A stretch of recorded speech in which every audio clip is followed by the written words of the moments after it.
Alhamdulillah,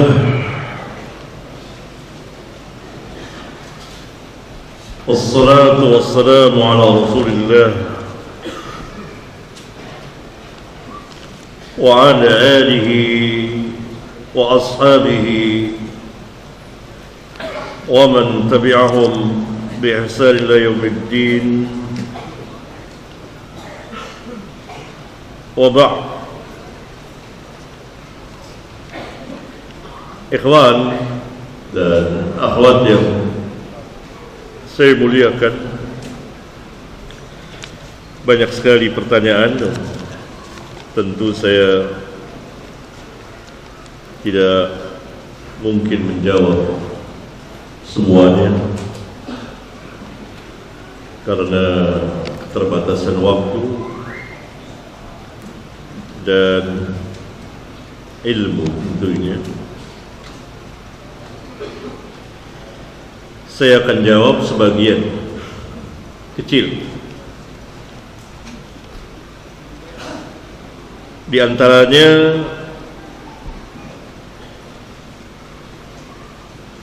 Assalamualaikum warahmatullahi wabarakatuh. Waalaikumsalam warahmatullahi wabarakatuh. Pertanyaan, bagaimana menanggapi ustadz yang memberi syubhat bahwa pemahaman Allah turun ke langit dunia, ke dunia maksudnya ke langit dunia, ke langit dunia di sepertiga malam yang akhir, berbeda dengan kita. Dan dia atau mereka berkata bahwa Allah turun apabila saat di sini semisal malam, di tempat lain belum malam, masih sore, atau bahkan di tempat lainnya lagi masih siang. Dan mereka berkata, kalau begini berarti Allah tidak naik-naik karena sibuk ke tempat-tempat lain yang belum malam, sepertiga malam. Sudah saya jelaskan. Tanyakan kepada mereka, kita sedang berbicara tentang kita, antum dan saya, atau sedang berbicara tentang Rabbul Alamin?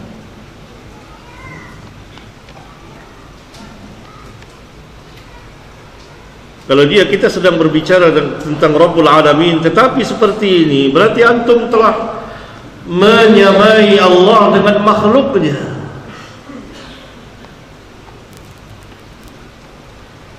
Dan antum telah masuk ke dalam kaifiyah. Kan ini kaifiyah ini, berbicara tentang bagaimana turunnya Allah, sampai dikatakan tidak naik-naik.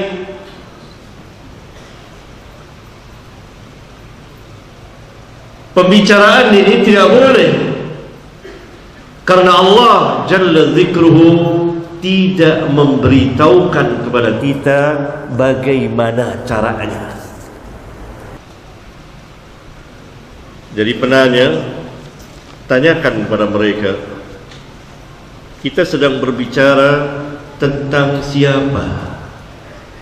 Makhlukkah atau Rabbul Alamin? Tentang Rabbul Alamin. Karena itu pembicaraan mengenai Rabbul Alamin, maka Allah Subhanahu wa taala tidak menjelaskan, tidak memberitahukan kepada kita bagaimana turunnya Allah Jalla Dzikruhu. Karena itu tidak boleh kita bertanya. Ini cara-cara Jahmiyah pada zaman sekarang dan hari-hari yang sebelumnya. Ini kan menyamakan Allah Subhanahu wa taala dengan makhluknya, menghilangkan kekuasaan Allah Tabaraka wa Ta'ala, dan menjelaskan bagaimana mengutak dan masuk ke dalam kaifiyah takyif, pembicaraan bagaimana tentang Allah turun itu ke langit dunia, lalu dia masuk ke situ. Kalau Allah turun sepertiga malam di tempat lain masing sore, Allah tidak naik-naik akhirnya. Ya subhanallah. Ini menunjukkan tidak ada hujjah sama sekali dari kaum Jahmiyah. Jawablah antum seperti jawaban Al-Imam Malik. Nuzul ma'lum, kaifiyahnya majhul, beriman dengannya wajib, bertanya seperti antum bid'ah. Dan saya kira antum ahli bid'ah. Sudah, tinggalkan.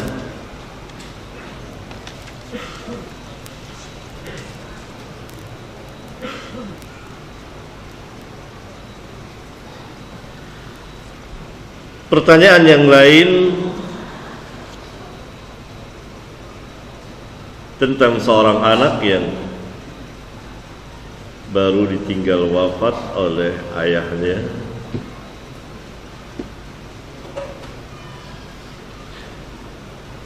Dia bertanya, seberapa maksimal kita bisa membangun kubur agar kuburan bapak saya tidak cepat ditimpa dengan kuburan orang lain. Boleh nggak bangun kubur? Bangun kubur tidak boleh.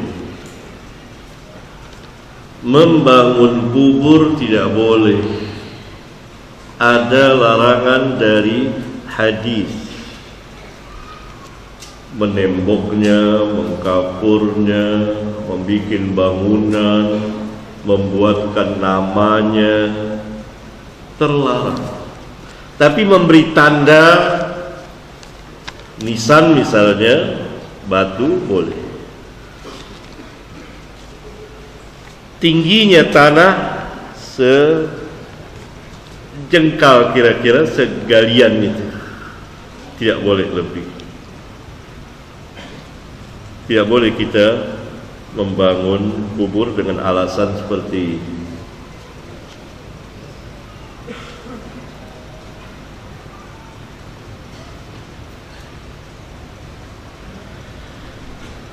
Karena adat di daerah ana cepat sekali ditimpa jika ada kuburan yang hanya gundukan tanah setinggi sejengkal. Kan ada tandanya, ada nisannya, tanda. Rasulullah sallallahu alaihi wasallam dalam hadis sahih riwayat Imam Abu Daud memberikan tanda semacam nisan batu di kuburan saudaranya, familinya, yaitu Utsman bin Maz'un, dengan maksud agar diketahui ini kuburan saudaraku, tetapi tanpa nama. Orang yang pertama kali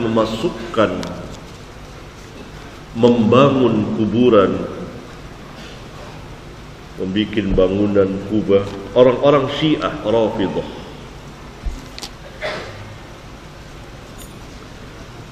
Pertama orang dalam sejarah yang memasukkan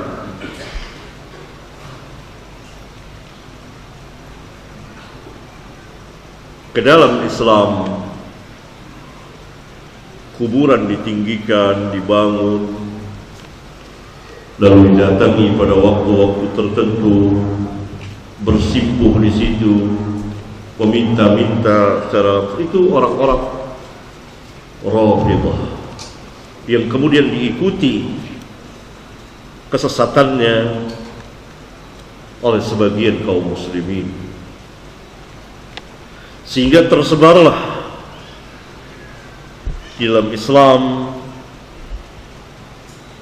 ada kubur-kubur yang dibangun, yang dikhususkan, yang dimuliakan. Tadinya tidak ada. Kubur rata, biasa. Paling-paling sejengkal. Tidak ditembok, apalagi dirikan bangunan. Tidak juga dikasih nama-nama dan lainnya. Kuburan para sahabat, bahkan kubur Nabi yang mulia alaihi salatu wassalam pun tidak dibangun oleh para sahabat, tidak ditinggikan, tidak dijadikan bangunan, tidak. Dan kaum muslimin kemudian Syiahlah bersama beberapa orang yang memang masuk ke dalam syirkul kubur, mulai membangun kubur. Tadinya kubur-kubur kaum muslimin biasa, bahkan tidak ada nama. Karena Nabi SAW dalam hadis sahih jelas melarang menulis sesuatu apa saja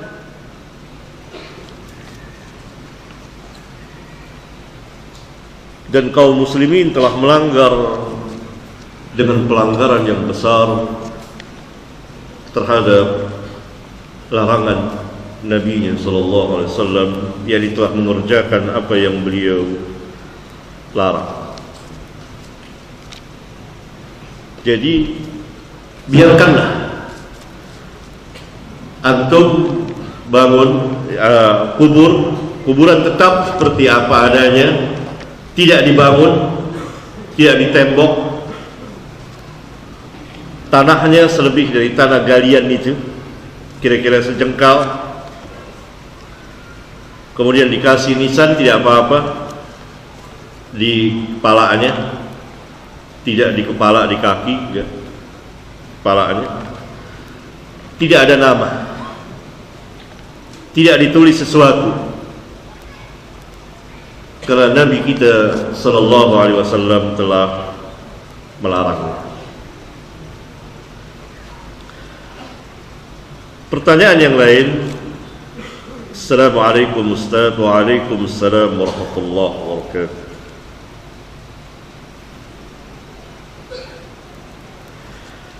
Ustaz, bagaimana dengan larangan salat dan baca Al-Quran di kuburan? Maksudnya salat yang ada rukuk, salat biasa, salat wajib, salat sunat. Dan dalam riwayat Muslim, Rasulullah SAW mensalatkan jenazah. Juga riwayat Bukhari dan lain-lain, bukan hanya Muslim, Bukhari, Muslim dan lain-lain, mensalatkan jenazah di atas kubur. Ya, ini di samping. Salat jenazah tidak ada rukuk, tidak ada sujud, dan bukan menghadap ke kubur, tetapi menghadap ke kiblat. Bukan di atas kubur. Ini kubur nih, di sininya. Bukan, ini kubur. Di mana salatnya? Kiblat mana? Sana. Hadap sini. Salat jenazah. Allahu Akbar. Di kubur. Kan ngadap ke sana. Kiblat kan. Ke sini. Bukan di kepala kubur. Dan bukan di atas kubur ini, bukan. Ini kuburan di atasnya, bukan. Salat jenazah boleh, karena dicontohkan oleh Nabi SAW. Tapi salat di kuburan atas satu kuburan tidak boleh, karena Nabi SAW melarang. Bukan salat jenazah. Ini kan mau mensalatkan jenazah. Karena salat jenazah itu imma sebelum dikubur, belum dikubur, dan jenazahnya ada, kita salatkan seperti biasa. Yang kedua, jenazahnya tidak di hadapan kita, sudah dikubur, salat gaib. Kalau diperkirakan bahwa di sana belum disolatkan. Kalau sudah disolatkan maka tidak ada salat gaib. Karena itu Nabi SAW mensolatkan Najasyi. Karena raja ini masuk Islam dan dia menyembunyikan keislamannya. Dia mati dan tidak ada yang mensalatkan. Allah Subhanahu wa taala memberitahukan kepada Nabi sallallahu alaihi wasallam bahwa Najasyi wafat. Dan Nabi sallallahu alaihi wasallam memberitahukan kepada para sahabat bahwa saudara kamu hamba yang saleh wafat, dan beliau salat gaib. Karena di sana tidak ada yang mensalatkan. Kaumnya semuanya kafir, kecuali dia seorang yang masuk Islam. Karena itu dia tidak banyak mengerjakan syariat sesuai dengan apa yang dia tahu saja. Dan Allah Subhanahu wa taala memberikan uzur kepadanya. Nabi sallallahu alaihi wasallam mensalatkannya salat gaib. Tetapi kalau di sana sudah disalatkan, maka tidak disalatkan Nabi. Karena Nabi sallallahu alaihi wasallam tidak mensalatkan, juga para sahabat mereka tidak mensalatkan kaum muslimin yang mati di luar yang telah disalatkan. Kan yang mati di luar banyak. Yang ketiga, jenazahnya telah dikubur. Kita bisa mendatangi kuburnya dan salat jenazah di situ. Ya, itu dicontohkan oleh Rasulullah sallallahu alaihi wasallam. Adapun salat wajib, salat sunat di kuburan terlarang. Ada hadis-hadis yang bukan salat jenazah. Ya, tidak bertentangan, tidak. Membaca Al-Quran di kubur memang tidak ada sunnahnya. Al-Quran bacaan untuk orang yang hidup, bukan untuk orang yang mati.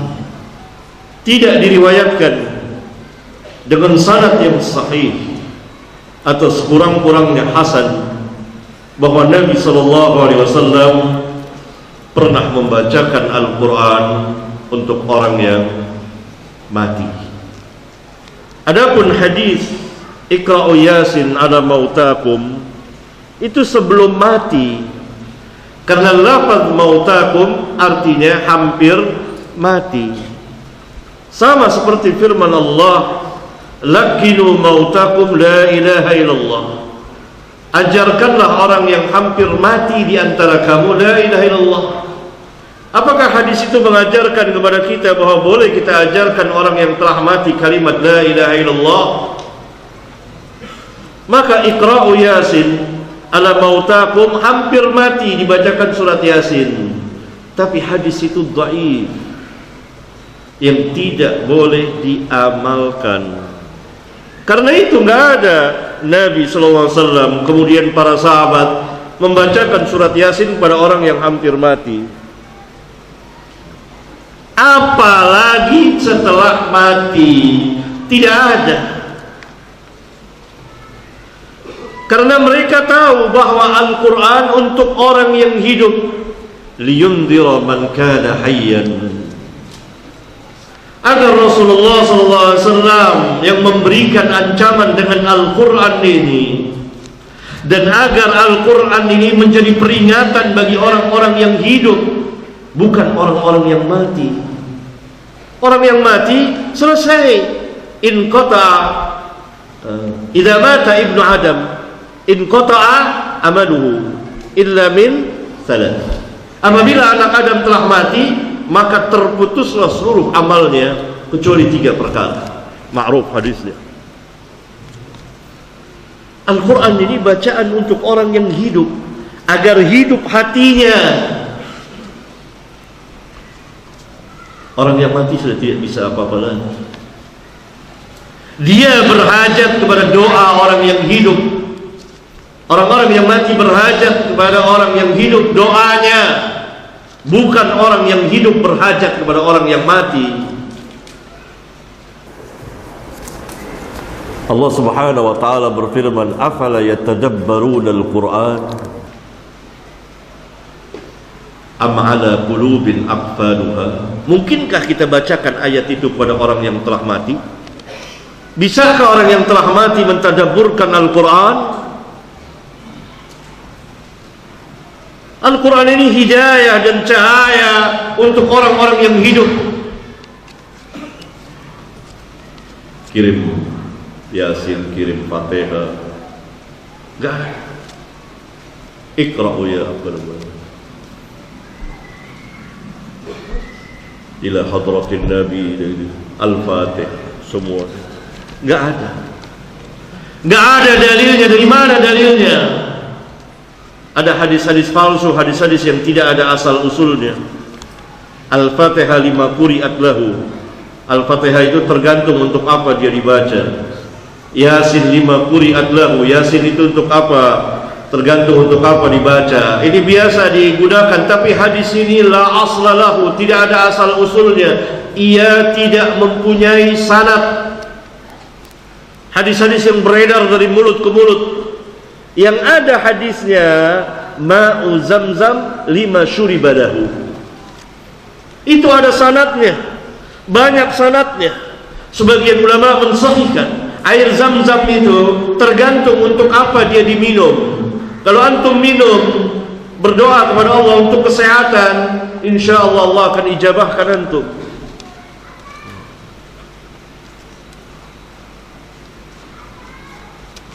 Tapi Al-Fatihah dan Yasin nggak ada. Karena ayat Al-Quran ini bukan bacaan untuk orang yang mati. Al-Quran bacakan kepada orang yang hidup, bermanfaat insya Allah.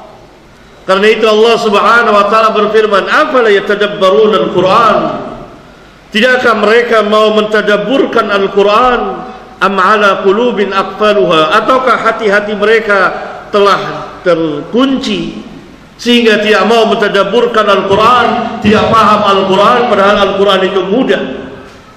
Itu untuk siapa? Orang yang mati atau orang yang hidup? Liyundhira man kana hayyan, agar Al-Quran ini menjadi peringatan bagi orang yang hidup. Dan itu termaktub dalam surat Yasin. Sekarang surat Yasin itu kita bacakan kepada orang yang mati, padahal ada ayat itu, dan kita melewati ayat itu. Kontradiksi tidak? Kontradiksi. Menunjukkan sangat jauhnya kita dari hidayah dan cahaya Al-Quranul Karim. Bacakan Al-Quran pada orang-orang yang hidup, agar hidup hatinya. Karena orang yang hidup hatinya itu orang yang mengijabahkan panggilan Rasulullah SAW. Ya ayyuhalladzina amanu istajibu lillahi walirrasuli idza da'akum lima yuhyikum. Allah Subhanahu wa taala berfirman, hai orang-orang yang beriman, ijabahkanlah, perkenankanlah bagi Allah dan Rasulnya apabila Rasul memanggil kamu untuk menghidupkan kamu. Hakikat orang yang hidup adalah orang yang mengijabahkan panggilan Allah dan Rasulnya, panggilan Rasulullah sallallahu alaihi wasallam ketika beliau memanggil kita. Dahulu semasa Rasulullah sallallahu alaihi wasallam masih hidup, sebagian sahabat lagi sholat, mungkin sholat sunat, dipanggil oleh Rasulullah SAW, hai fulan. Dia tidak menyambut dan terus dalam sholatnya dan meringkas sholatnya. Selesai, dia datang kepada Rasulullah meminta udzur karena tadi sedang sholat. Maka Rasulullah SAW berhujjah kepadanya, bukankah Allah telah memerintahkan kamu, ya ayyuhalladzina amanu istajibu lillahi walirrasuli idza da'akum lima yuhyikum. Hai orang-orang yang beriman, ijabahkanlah bagi Allah dan bagi Rasul apabila Rasul memanggil kamu untuk menghidupkan kamu. Kata sahabat tersebut, iya, insya Allah saya tidak akan mengulang lagi. Ini hadis-hadis riwayat Bukhari dan Muslim. Itu hakikat orang yang hidup. Harus kita hidupkan hati-hati kita. Kita jadi orang yang hidup yang hakiki. Dengan apa? Dengan hidayah dan cahaya Al-Quran. Dibaca Al-Quran itu, dibacakan kepada orang-orang yang hidup agar paham.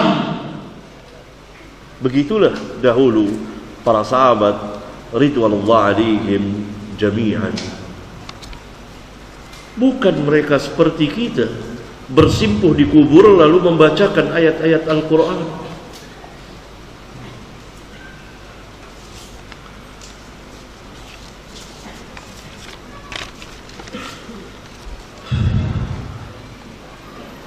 Benarkah Arab Saudi berdiri dengan memberontak pada pemerintahan Turki Utsmani, yakni pergerakan waktu itu Syekh Muhammad bin Abdul Wahab?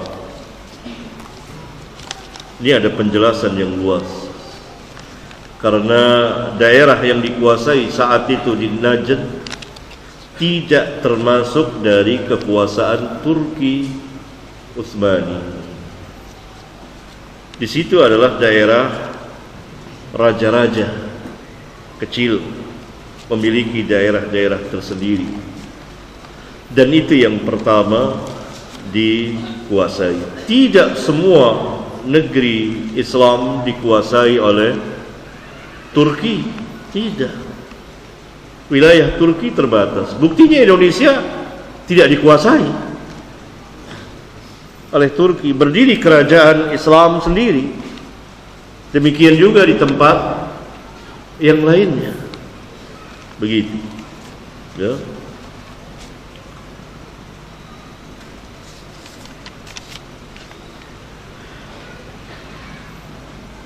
Ustaz, bagaimana caranya menasehati,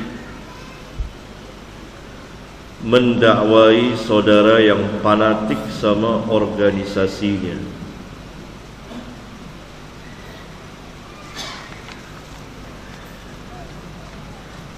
Dan kajian di organisasinya cenderung berseberangan dengan dakwah sunnah, pemahaman salafus saleh. Pertanyaannya, apakah kalau organisasinya dakwahnya dakwah sunnah boleh? Boleh nggak?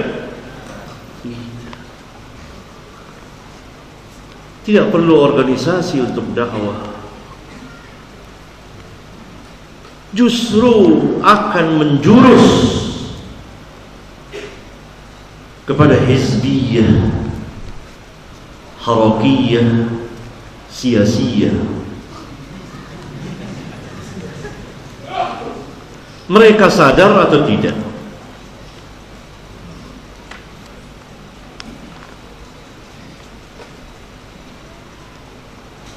Karena organisasi itu mau tidak mau akan menciptakan kefanatikan otomatis. Jadi saudara antum fanatik wajar. Pasti orang yang ikut salah satu organisasi secara otomatis, atau kalau tidak mau dibilang secara ekstrim seperti itu, golibnya lah yang lebih ringan, itu fanatik terhadap organisasinya. Sahih tidak? Sahih kenyataan. Jadi apa yang dilakukan saudara antum wajar.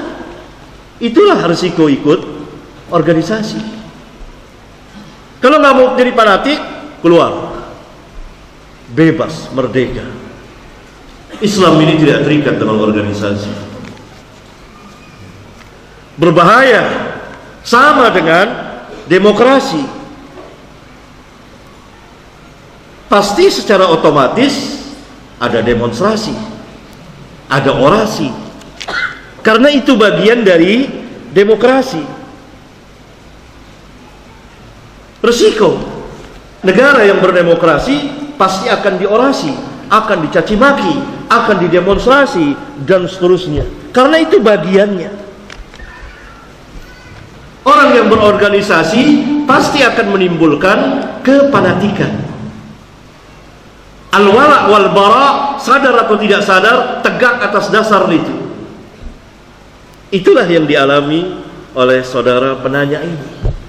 Ini salah satu dari sekian banyak organisasi saya.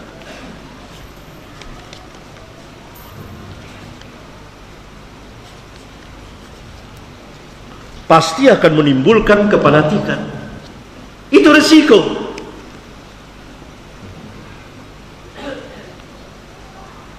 Karena itu dalam dakwah jangan terikat dengan ini. Jangan masuk sini. Sangat dikhawatirkan akan timbul kefanatikan. Akan timbul dakwah kepada organisasinya. Itulah hizib.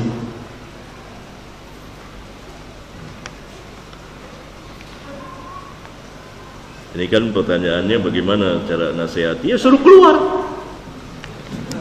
Jangan ikut organisasi. Pemerintah tidak wajibkan antum kalau mau berdakwah harus bikin organisasi. Diwajibkan tidak? Tidak. Enggak, bebas. Sekarang orang sudah banyak keluar dari organisasi. Hanya sisa-sisa peninggalan lama.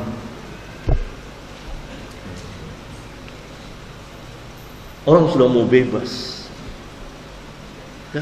Apalagi kalau ada kaitannya dakwah. Karena itu dakwah salafiyah nggak ada organisasi. Siapa yang mengkait-kaitkan dakwah salafiyah dengan organisasi? Organisasi ini dakwahnya dakwah salafiyah, bohong.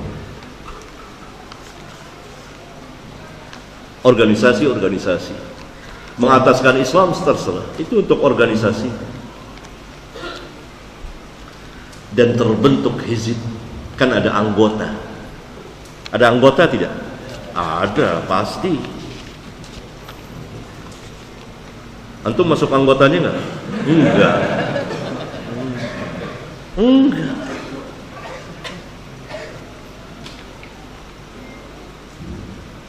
Enggak ada yang jamin kalau tidak fanatik, enggak ada. Karena otomatis seperti itu. Atau katakanlah baliknya. Tidak ada yang bisa menjamin kalau tidak fanatik terhadap organisasinya. Apalagi kalau sudah membawa nama Islam. Maka al-wala wal bara' ditegakkan seperti itu. Ikhwan, sibukkan diri antum dengan ilmu dan amal. Jangan sekali-kali antum menoleh kepada organisasi. Kalau antum dai dakwah, sehingga antum tidak terikat kecuali kepada manhaj para sahabat ridwanullah alaihim jami'an. Kecuali pemerintah tidak membolehkan dakwah jadi dai kecuali harus masuk organisasi dulu. Mana organisasi antum? Antum nggak bisa dakwah kecuali itu. Tapi di sini alhamdulillah tidak. Bebas. Merdeka antum. Mau merdeka enggak? Nikmat. Ini dia contoh. Jadi penanya enggak heran. Sekarang tahu penanya, oh begitu ya. Bahwa berisiko berorganisasi, masuk organisasi itu fanatik akan tumbuh, apalagi bagi pemuda akan tumbuh cepat penyakit itu.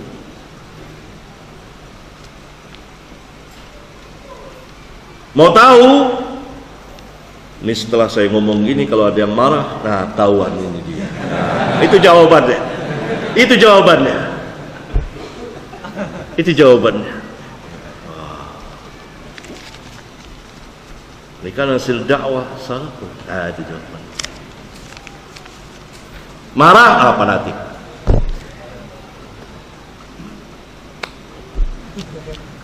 Jadi saudara antum suruh keluar, sekolah yang benar, belajar ilmu, beramal terus.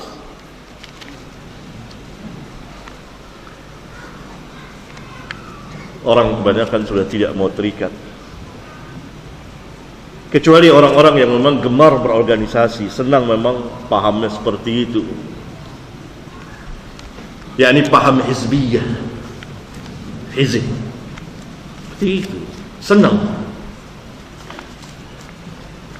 Kalau nggak berorganisasi, seolah-olah dia nggak punya kaki. Antum merdekalah, hadapkan muka antum ke ilmu, beramal. Kalau antum para pelajar nanti dakwah dengan tidak terikat dengan apapun juga. Dakwah, pemerintah membolehkan dakwah. Dakwah salaf tidak terikat dengan organisasi-organisasi. Itu pemerintah yang buat. Sampai di sini, ikhwan sekalian, mudah-mudahan ada manfaatnya bagi kita. Subhanakallahumma wa bihamdika asyhadu an la ilaha illa anta astaghfiruka wa atubu ilaik. Assalamu alaikum warahmatullahi wabarakatuh.